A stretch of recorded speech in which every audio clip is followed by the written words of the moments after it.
బయట వర్షం పడుతుంటే వేడి వేడిగా మనము శనక్కాయలు ఉడకబెట్టుకుందాము. ఇవి పచ్చి వేరుశెనక్కాయలు. ఊరు నుంచి వస్తుంటే అమ్ముతున్నారని చెప్పి తీసుకొచ్చారు.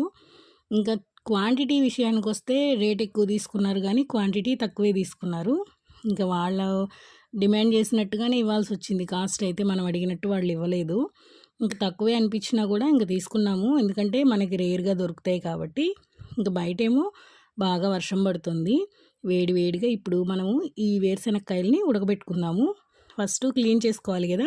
ఇలాగ కొంచెం ఒత్తినట్లుగా ఒత్తితే మనం ఉడకబెట్టినప్పుడు ఉప్పు వాటరు దాంట్లోకి వెళ్తుందనమాట. అలాగే ఈ నీళ్ళల్లో వేయడం వల్ల వాటిలో ఉన్న మట్టి అదంతా పోయేసి నీట్‌గా తయారవుతాయి. మనం తినేటప్పుడు ఇసక అది తగలకుండా మంచిగా ఉంటుంది. వాటర్ చూసారా ఎంత డస్టీగా వచ్చాయో?